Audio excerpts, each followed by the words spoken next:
Bona nit. Els robots han permès avançar molt en l'estudi dels fons marins perquè arriben allà on l'home no pot arribar. En el reportatge d'avui veurem com són les profunditats del nostre litoral amb el robot de l'associació Argomaris, que pot baixar fins als 150 metres de profunditat. Argomaris es dedica a promoure qualsevol activitat relacionada amb la protecció i preservació del món marí. I té un missatge que no és gaire optimista perquè, com veuran en les imatges, una bona part dels nostres fons estan molt degradats. Aquestes biòlogues estan realitzant un estudi a les Illes Medes. L'objectiu és analitzar quin és l'impacte de les reserves marines com a indrets que afavoreixen la reproducció dels peixos i la posterior dispersió d'ous en d'altres zones. Treballen pel CEMIMA, el Centre Mediterrani d'Investigacions Marines i Ambientals, i l'associació sense ànim de lucre Argomaris és qui els ha cedit el vaixell i part de l'equipament per la investigació. A part de deixar l'embarcació a diferents institucions científiques, Argomaris també analitza pel seu compte l'evolució de la fauna i la flora submarina a partir de l'enregistrament d'imatges. Quan es tracta d'observar espècies a poca profunditat, el biòleg i càmera submarí de l'associació és qui s'encarrega de fer-ho.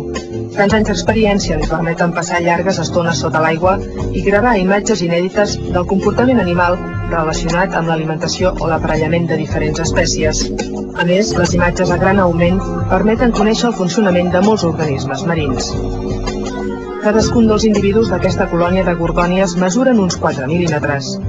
Aquest altre organisme és un nutibranqui, una mena de llimac marí que viu entre les algues i no mesura més de 2 centímetres.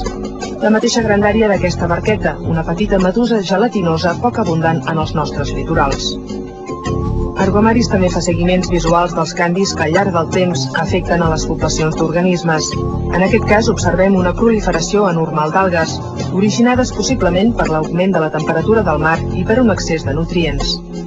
Gràcies als equipaments de què disposa Argomaris al seu vaixell, l'associació pot aconseguir imatges dels litorals catalans pràcticament desconegudes fins avui.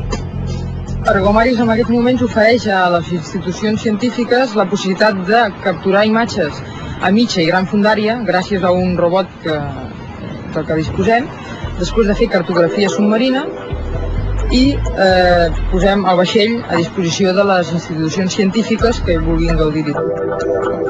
Aquest tipus de robot submarí és l'únic que hi ha actualment operatiu a Catalunya. Pot baixar a més de 150 metres de fondària i gràcies a la seva elevada tecnologia es poden aconseguir imatges en directe de l'estat real del fons marí.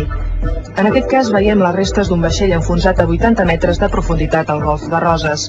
El vaixell és ple de xarxes que han quedat enganxades procedents de les barques de pesca.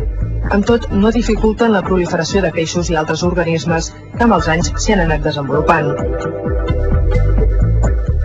Però, malauradament, la fauna i la flora marines no és l'únic que podem apreciar a partir de les imatges enregistrades pel robot. A 100 metres de fondària, les deixalles i la manca de vida protagonitzen l'escena. Demà tornarem a visitar un museu amb Salvador Alsius. Serà al Palau Mercader de Cornellà de Llobregat. Bona nit.